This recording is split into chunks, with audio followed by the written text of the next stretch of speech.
Hello everyone. एक बार आप इस क्वेश्चंस को देखिए। ये यूपीएससी 2022 में पूछा गया था, यूपीएससी प्री 2022 में। इस सीरीज में हम ओवरऑल यूपीएससी के उन इम्पोर्टेंट एरिया को, उस इम्पोर्टेंट थीम को कवर करने की कोशिश कर रहे हैं जो यूपीएससी आने वाले समय में प्री में रिपीट कर सकता है। अगर आपने यूपीएससी के पुराने प्री के पेपर को लगाए हैं तब आप पाएंगे कि यूपीएससी के कुछ एक ऐसे थीम है जहाँ से यूपीएससी हर बार क्वेश्चंस को रिपीट करता है। इकोनॉमी में भी 2-3 थीम आपको देखने को मिल जाएगी, पॉलिटी में भी देखने को मिल जाएगी। अगर हम उसको पहले से कवर कर लेते हैं, तो यकीन मानिए एग्ज़ाम में आपको ज़्यादा नहीं तो कम से कम 7 से 8 क्वेश्चंस का फ़ायदा हो सकता है। ये इकोनॉमी का एक सवाल है, समझते हैं इसको। यहाँ पे ओवरऑल यूपीएससी ने नीर और रीर इन 2 कॉन्सेप्ट को पूछा है। अगर आपको ये कॉन्सेप्ट पहले से पता है, तो ये क्वेश्चंस भी आपको समझ में आएगा और अगर आपको ये कॉन्सेप्ट पता ही नहीं है, तो ये क्वेश्चंस आपको समझ में नहीं आएगा। वैसे हम चैनल पे अभी जो एलिमिनेशन टेक्निक है वो भी चला रहे हैं, तो ध्यान में रखना कि जब इस तरीके के प्रॉपर नॉलेज बेस्ड क्वेश्चंस पूछे जाते हैं वहाँ पे एलिमिनेशन टेक्निक को यूज़ नहीं करना है। अगर आपको आता है तो ठीक, अदरवाइज ऐसे क्वेश्चंस को स्किप करना ही बेस्ट स्ट्रेटजी होती है। समझिए एक बार क्वेश्चंस को। An increase in nominal effective exchange rate यानी कि near indicates the appreciation of rupee and second option से an increase in real effective exchange rate यानी कि rear indicates an improvement of trade competitiveness. Option 3 an increasing trade in domestic inflation relative to inflation in other countries is likely to cause an increasing divergence between near and rear। ये वाला तो option questions भी समझने में 2 minute लग जाएंगे, इतना लंबा ऑप्शन जो पूछा है। अपन एक काम करते हैं कि शुरुआत से एक एक ऑप्शंस को कवर कर लेते हैं और फिर चीज़ों को कवर करने की कोशिश करते हैं कि यहाँ पे ओवरऑल अपन पहले नियर को समझते हैं फिर रेयर को समझते हैं। हिंदी में एक बार पढ़ना चाहे तो आप पढ़ सकते हैं।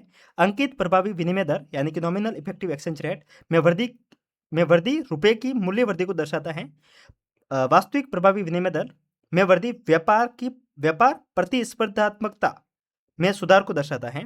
अन्य देशों में मुद्रास्फीति के सापेक्ष घरेलू मुद्रास्फीति में बढ़ने की प्रवृत्ति नीर और रीर के बीच वर्तमान अपसरण उत्पन्न कर सकता है।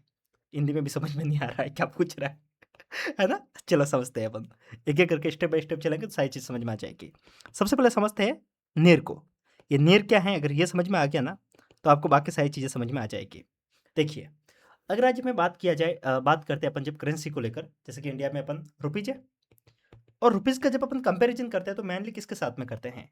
डॉलर के साथ में। जैसे कि अगर आज बात की जाती है, 1 डॉलर की कीमत रुपीज़ में कितनी है? तो करीब आपको ₹100 के आस-पास देखने को मिल जाती है। ठीक है? ओवरऑल नीर में क्या काउंट किया जाता है? नीर बोलता है कि अपन क्या करेंगे कि यहाँ पे अपन सिर्फ डॉलर के साथ में कंपेयर कर रहे हैं। लेकिन इंडिया का अगर अपन ट्रेड की बात करते हैं, तो इंडिया का ट्रेड क्या अपन सिर्फ यूएस के साथ में करते हैं? क्योंकि डॉलर तो भाई यूएस का है और कुछ एक कंट्रीज़ का भी है, पर मेनली यूएस का है। तो क्या अपन सिर्फ ट्रेड यूएस के साथ में करते हैं? बिल्कुल नहीं, अपन और भी कंट्रीज़ हैं उनके साथ में करते हैं, जैसे कि चाइना है, जापान है और भी आपको कंट्रीज़ देखने को मिल जाएगी, सऊदी वगैरह बहुत सारी कंट्रीज़ हैं। तो इन सब कंट्रीज़ की अपनी-अपनी करेंसी है, जैसे कि जापान की येन देखने को मिल जाएगी, चाइना की यान देखने को मिल जाएगी, करेंसी बहुत सारी हैं। तो अपन सिर्फ डॉलर के साथ में कंपेयर क्यों कर रहे हैं? अपन क्या करेंगे, जो ये रुपये है, इसका कंपैरिज़न डॉलर के साथ में तो कर ही रहे हैं, वर्ल्ड की जितनी और कंट्रीज़ हैं, उनकी करेंसी के साथ में भी अपन कंपैरिज़न करेंगे। ओवरऑल जिसका ट्रेड इंडिया के साथ में है, उनकी करेंसी के साथ में अपन कंपेयर करेंगे और कंपैरिज़न के बाद में जो एवरेज निकलेगा, उसको अपन नीर बोलेंगे, यानी कि नॉमिनल इफेक्टिव एक्सचेंज रेट। ठीक है? यानी कि रुपये के साथ में जब एक्सचेंज किया जाएगा, तो उसकी जो एवरेज अमाउंट निकाली जाएगी, वो है नीर। अब देखिए, मोटा-मोटी तौर पे जो पूरा खेल है, वो यही है। अब डिटेल में जाएँगे, चार्टर्ड अकाउंटेंट बनने की कोशिश करेंगे, तो कन्फ्यूज़ हो जाएँगे। इतना समझ लोगे तो आपका क्वेश्चंस भी सॉल्व हो जाएगा और आने वाले समय में कोई क्वेश्चंस आएगा, तो वो आपका डील हो जाएगा इससे। ठीक है?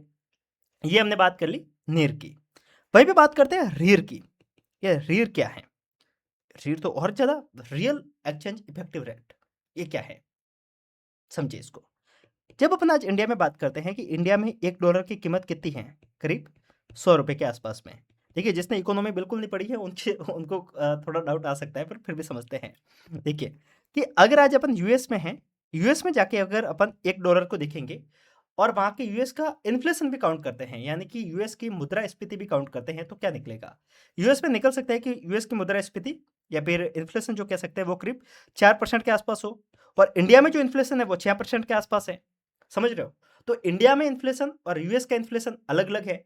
जब अपन किसी करेंसी के साथ में कंपेयर करते हैं तो हमें करेंसी की वैल्यू तो निकल जाती है, पर अपन इन्फ्लेशन के साथ में तो काउंट करके देखते ही नहीं है। जब अपन इन्फ्लेशन के साथ में उसको घटाकर, जोड़ के, सारी गणित लगा के देखेंगे, तो कहीं न कहीं वो कीमत और ज़्यादा बढ़ के निकल जाती है या फिर घट के भी निकल सकती है किसी और कंट्री में देखेंगे तो। तो ओवरऑल जो रीर है, रीर में अपन जब एक्सचेंज रेट निकालते हैं, जो एवरेज यहाँ पे हमने नीर में जो हमने एवरेज निकाला था, उसको हम यहाँ पे इन्फ्लेशन के साथ में जोड़ के, घटाकर पूरी कैलकुलेशन निकाल के देखते हैं, तो ये क्या है? रीर। ठीक है? तो ओवरऑल यहाँ पे अपन इन्फ्लेशन के साथ में चीज़ों को देखते हैं। अब मैं आपको यहाँ पे कॉन्सेप्ट समझाता हूँ, वो समझिए। अगर हमारे देश में इन्फ्लेशन बढ़ जाए, ठीक है? चीज़ें महँगी हो जाएगी, ठीक है? अगर इंडिया में चीज़ें महँगी हो जाती हैं, तो इसका हमारे वर्ल्ड वाइड जो हमारा कह सकते हैं कि जो ट्रेड है, उस पे क्या इम्पैक्ट आ सकता है? फॉर एग्जाम्पल समझते हैं, अपन एक चाय पत्ती से लेके चलते हैं या फिर कोई भी पार्ले जी का बिस्किट लेके चलते हैं, ठीक है? पहले एक बिस्किट था, वो पहले 10 रुपए में मिलता था और आज इन्फ्लेशन बढ़ने से, इन्फ्लेशन बढ़ रहा है हमारे देश में, तो इन्फ्लेशन बढ़ने से वही पार्ले जी का बिस्किट 15 रुपए का हो गया है, ठीक है? इस केस में क्या होगा कि पहले जब $1 की बात करते हैं, $1 का मतलब कितना था? 100 रुपए हमने लेके चले थे, तो पहले $1 में हमारे पास में कितने बिस्किट आते थे? 10 बिस्किट आते थे। जब 15 रुपए हो गए तो हमारे पास में कितने बिस्किट आएंगे? करीब 6 बिस्किट के आसपास ही हम खरीद पाएंगे। अब इसको समझिएगा कि आपको जो कॉन्सेप्ट बता रहा हूँ, थोड़ा डिटेल में जाएगा, समझना है इस बात को कि होगा क्या कि पहले अगर हमारे देश से एक्सपोर्ट होता था, जैसे कि भारत की कोई आइटम है जो अमेरिका जा रही थी, तो वहाँ पे क्या होता था कि जब भारत की चीज़ें सस्ती हैं तो वो ज़्यादा खरीदेंगे, जब चीज़ें महंगी है तो वो कम खरीदेंगे, क्योंकि जैसे कि फॉर एग्जांपल अमेरिका का एक बिजनेसमैन है, उसके पास में $1 ही था, तो $1 था तो पहले वो हमारे देश से 10 बिस्किट खरीद पा रहा था। आज उसके पास में भी आज भी $1 ही है, पर भारत में चीज़ें महंगी हो गई है, भारत में इन्फ्लेशन बढ़ गया है, तो वो कितने बिस्किट खरीद पाएगा? 4 बिस्किट ही खरीद पाएगा। तो इस केस में आदमी क्या सोचेगा कि यार भारत में इन्फ्लेशन बढ़ रहा है, तो क्यों ना मैं किसी और कंट्रीज में शिफ्ट हो जाऊं या फिर किसी और कंट्री से कुछ खरीद लूं, यही सोचेगा। ऑब्वियस सी बात है। तो ओवरऑल जब भारत में इन्फ्लेशन बढ़ता है तो क्या होता है? हमारा एक्सपोर्ट घटता है या बढ़ता है? हमारा एक्सपोर्ट घट जाता है, क्योंकि हम वर्ल्ड वाइड अपना सामान महंगा होने से वर्ल्ड वाइड कहीं ना कहीं चीज़ें महंगी हो जाती है, वो चीज़ें हमारे से कम खरीदते हैं। आ गया समझ में? अब देखिए, अब इस बात को समझिए कि जब रीर बढ़ेगा, रीर को हमने क्या बोला है? हम इन्फ्लेशन के साथ में काउंट करते हैं। जब इन्फ्लेशन के साथ में जब अपन किसी और कंट्री के साथ में कंपेयर करते हैं, कहने का मतलब जब रीर बढ़ेगा यानी कि भारत में इन्फ्लेशन भी बढ़ रहा है, और इस केस में क्या होगा?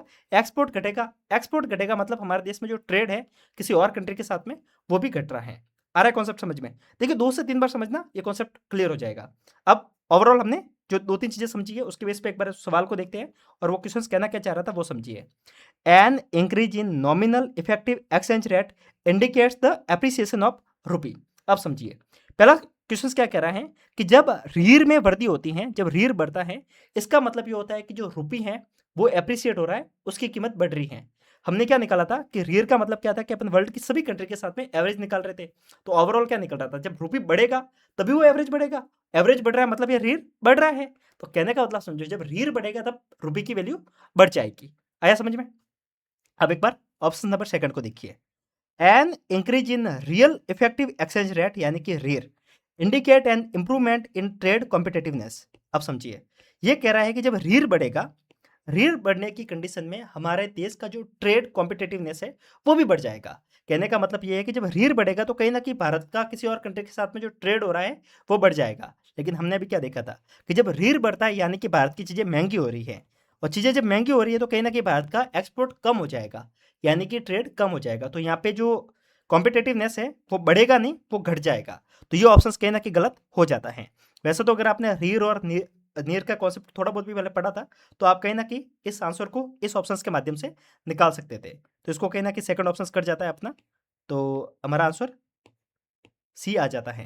लेकिन एक बार के लिए ऑप्शंस नंबर 3 को भी पढ़ते हैं। ये मुझे भी थोड़ा कन्फ्यूजिंग लग रहा है, ठीक है? आप बचा लेना मुझे। वैसे तो समझा ही दूँगा, है ना?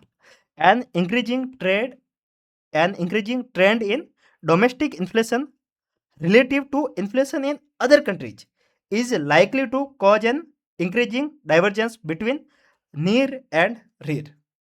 नहीं आ रहा समझ में? ठीक है, हिंदी में समझते हैं, ठीक है। अन्य देशों में मुद्रास्फीति के सापेक्ष घरेलू मुद्रास्फीति में बढ़ने की प्रवृत्ति नीर और रीर के बीच वर्तमान अपर्सन उत्पन्न कर सकता है। कहने का मतलब यह है कि जब भारत में मतलब किसी और कंट्री के साथ में जब अपन कंपैरिजन करते हैं, तब रीर और नीर इन दोनों के बीच में जब जो फर्क देखने को मिलता है, फर्क क्यों देखने को मिलेगा? नीर तो ऑब्वियस सी बात है कि नॉर्मल सी चीजें अपन काउंट करें, और रीर में अपन इन्फ्लेशन के साथ में कंपेयर करके देखते हैं। तो ऑब्वियस सी बात है कि जब नीर और नीर दोनों में ज़्यादा डिफरेंस देखने को मिले, मानो कि हमारा नीर जो निकल रहा है हमारे देश का बाकी कंट्रीज़ के साथ में जब अपन कंपेयर कर रहे हैं, तो 1 रुपीज़ की वैल्यू निकाल के चलते 90 रुपए आ रही हैं और रीर आ रहा है इन्फ्लेशन के साथ में काउंट करने के बाद में, ये कहीं न कहीं बढ़ के आ गया 120 रुपए, ऐसा कुछ हो गया, ठीक है? इस केस में 120 रुपए हो गया। तो आप देख रहे हो कि दोनों में जो ये डाइवर्जेंस आ रहा है, इससे क्या होगा? अब एक बार फिर से ऑप्शंस को पढ़िए। अन्य देशों में मुद्रास्फीति के सापेक्ष, अरे यार! इंग्लिश में पढ़ना पड़ेगा, है ना? हुँ। An increasing trend in domestic inflation relative to inflation in other countries is likely to cause an increasing divergence between the near and rear. Obvious सी बात है कि भारत की कंट्री के अंदर अगर इन्फ्लेशन बढ़ता है किसी और कंट्री के सामने, तो कहीं ना कहीं नियर और नियर के बीच में डाइवर्जेंस उत्पन्न होगा। ऑब्वियस सी बात है कि भारत में इन्फ्लेशन बढ़ रहा है, तो जो नियर और नियर की जो वैल्यू है उसमें कहीं ना कहीं फर्क देखने को मिल जाएगा। तो ये ऑप्शन सही कह रहा था। अब आपने जो समझा है, बहुत बड़ा कॉन्सेप्ट था। लोग इसके ऊपर आधे आधे घंटे की क्लासेज आपको देखने को मिल जाएगी यूट्यूब पे। समझ में कुछ आएगा नहीं, समझ में आ जाएगा तो भी सवाल सॉल्व होगा नहीं। मैंने सवाल भी समझाने की कोशिश की है, कॉन्सेप्ट भी समझाने की कोशिश की है। अच्छा लगा है? अच्छा लगा ना? तो लाइक और कमेंट करके बता सकते हैं। और अगर आप बोलेंगे तो अपन पूरी इस सीरीज़ को कवर कर लेंगे। और अगर आप चाहते हैं कि आप कंप्लीट पेपर को ऐसे ही सॉल्व करना कि मैं कंप्लीट आपको 2022, 2023 कंप्लीट अगर आप जुड़ना चाहते हैं इस सीरीज में, तो मैं आपको नीचे व्हाट्सएप नंबर दे रहा हूँ। हम कंप्लीट इसके ऊपर एक पेड कोर्स ला रहे हैं, जिसके अंदर हम 2013 से 2025 तक जितने भी एग्जाम हुए हैं उन सबको अपन कवर करने वाले हैं। और इसी कॉन्सेप्ट के बेस पे जो कॉन्सेप्ट पूछा गया है उसको बहुत ही डिटेल में समझेंगे। एंड यकीन कीजिए, आपको यहाँ से ज़्यादा नहीं तो कम से कम 20 से 25 सवाल का फायदा एग्जाम में देखने को मिलेगा। बाकी नीचे नंबर है, आप में से जितने भी लोग इंटरेस्टेड है वो मैसेज कर सकते हैं। मिलते हैं, तब तक के लिए नमस्कार, जय हिंद।